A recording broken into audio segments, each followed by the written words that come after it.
মাদককে না বলি রক্তদানে এগিয়ে আসি এই স্লোগানকে সামনে রেখে গাজীপুরে দিনব্যাপী কর্মশালার মধ্য দিয়ে পালিত হয়েছে মানবিক হামিম যুব সংগঠনের ৫ম প্রতিষ্ঠাবার্ষিকী। গাজীপুর মহানগরীর নগপাড়ার গার্ডেনিয়া রেস্টুরেন্টে আয়োজিত কর্মশালায় অংশ নেন বিভিন্ন রাজনৈতিক, প্রশাসনিক এবং সামাজিক সংগঠনের প্রতিনিধিরা। অনুষ্ঠানে বক্তারা মানবিক উদ্যোগকে আরও সম্প্রসারণের আহ্বান জানান। বিস্তারিত দেখুন মোহাম্মদ মহিনুদ্দিনের প্রতিবেদনে। গাজীপুরে মাদককে না বলি রক্তদানে এগিয়ে আসি স্লোগানে দিনব্যাপী কর্মশালার মধ্য দিয়ে মানবিক হামিম যুব সংগঠনের ৫ম প্রতিষ্ঠাবার্ষিকী উদযাপিত হয়েছে। শুক্রবার মহানগরীর নগপাড়ার গার্ডেনিয়া রেস্টুরেন্টে আয়োজিত অনুষ্ঠানে উপস্থিত ছিলেন বিভিন্ন রাজনৈতিক দলের নেতৃবৃন্দ, প্রশাসনের কর্মকর্তা, স্বেচ্ছাসেবী সংগঠনের সদস্য এবং স্থানীয় গণ্যমান্য ব্যক্তিরা। মানবিক হামিম একটি অরাজনৈতিক সংগঠন যারা ইতোমধ্যে ১২টি জেলায় ৪৪টি সংগঠনের মাধ্যমে বিনামূল্যে রক্তদান কার্যক্রম পরিচালনা করছে। সংগঠনের উপদেষ্টা রাব্বি হাসান শাকিল এই কথা বলেন। তিনি জানান, পাশাপাশি মোবাইল হাসপাতাল ও ফ্রি ওষুধ বিতরণের উদ্যোগও শুরু হয়েছে, যা ভবিষ্যতে আরও বড় পরিসরে নেওয়া হবে। মানবিক পুলিশ সদস্য এসআই জাহাঙ্গীর বলেন, প্রত্যন্ত অঞ্চলে অনেক মানুষ রক্তের অভাবে কষ্ট পায় এবং প্রাণ হারায়। সেই মুহূর্তে মানবিক হামিম যুব সংগঠন প্রকৃত মানবতার দৃষ্টান্ত স্থাপন করছে।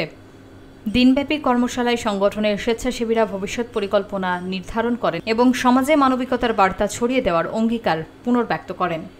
আমরা অসহায় মানুষকে রক্তদান করি, অসহায় রোগীকে রক্তদান করি, অর্থদান করি এবং প্রাকৃতিক দুর্যোগের সময় মানুষকে যে অসহায় মানুষকে যে আমরা যে খাবার বা যে জিনিসগুলো দান করি, আমাদের যে একটা আত্মার তৃপ্তি আসে, এটা আসলে কখনো আসে না। সামাজিক আর মানবিক একটা সংগঠন, এখানে অলাভজনক কোনো, এখানে লাভের কোনো কিছুই নেই। আমাদের মানবিক, মানুষের দিক থেকে যে কাজগুলি করা দরকার, আমাদের সংগঠনের উদ্দেশ্যই মানবিক কাজ করা। বিনামূল্যে রক্ত দিচ্ছি এবং বাংলাদেশের 12টা জেলাতে আমরা এই কার্যক্রম চালু করেছি একদম বিনামূল্যে, এবং আমরা কিছু স্কুল প্রতিষ্ঠাতা করেছি।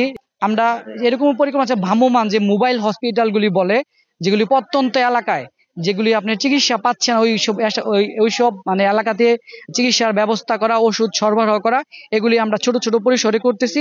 সামনে আমরা ব্যাপক আকারে করব। গ্রাম থেকে শহরে প্রত্যন্ত অঞ্চলে যারা রক্তের কারণে মারা যাচ্ছে, রক্তের কারণে বিভিন্ন যন্ত্রণায় ভুগছে, তাদেরকে রক্তদান করে তারা, এবং তারা বিভিন্নভাবে সারা বাংলাদেশ, তাদের এটা 44টা তাদের সংগঠন আছে। এই সংগঠনের সবাই এটার সাথে জড়িত। তো এটা একটা মানবিক কাজ। মানবিক কাজ যতগুলো পৃথিবীতে আছে তার মধ্যে অন্যতম একটা কাজ রক্তদান।